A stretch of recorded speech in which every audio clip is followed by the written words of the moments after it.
আসসালামু আলাইকুম। হিন্দু ভাই ও বোনেদেরকে জানাই নমস্কার। অন্যান্য ধর্মের জাতি ভাই ও বোনেদেরকে জানাই আদাব। আমি তান্ত্রিক বড়ুয়া আজকে আপনাদেরকে স্বামী ও স্ত্রীর মিল মহব্বত এই তাবিজটির সম্পূর্ণ ভিডিও দেখবেন। দেখে বুঝে শুনে যদি কাজ করেন স্বামী ও স্ত্রীর মধ্যে মিল মহব্বত হবে।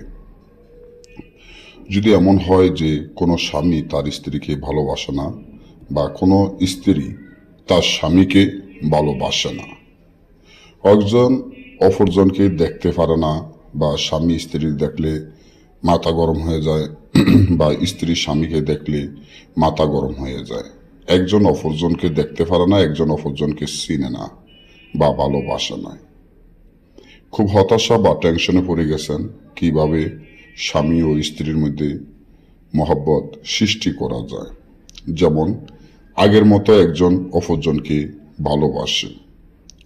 আমি তান্ত্রিক বড়ুয়া, আমি আজকে আপনাদেরকে এমনভাবে শিখিয়ে দিব এই তাবিজটা কিভাবে কাজ করবেন, কেমনে করবেন, কিভাবে করলে স্বামী ও স্ত্রীর মধ্যে সারা জীবনের জন্য মহব্বত সৃষ্টি হয়ে যাবে।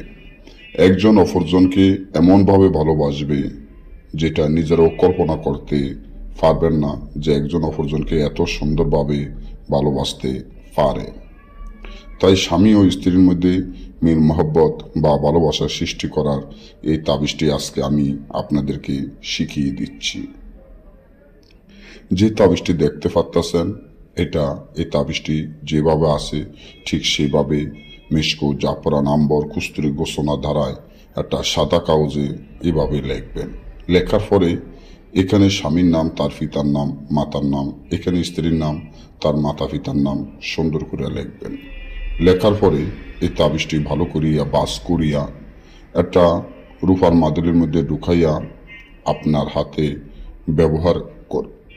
আশা করি দেখবেন 24 ঘন্টার মধ্যে আপনার স্বামী বা আপনার স্ত্রী আপনাকে প্রচুর ভালোবাসবে, আপনাকে সারা এক মুহূর্ত থাকতে পারবো না ইনশাআল্লাহ। আর যদি না বোঝেন বা আমাদের থেকে এই কাজগুলো করে নিতে চান, আমাদের স্ক্রিনে দেওয়া নম্বরে যোগাযোগ করে যে কোনো ধরনের কাজ করে নেবেন ইনশাআল্লাহ। ভালো থাকবেন সবাই, সুস্থ থাকবেন, আমার জন্য দোয়া করবেন। ধন্যবাদ।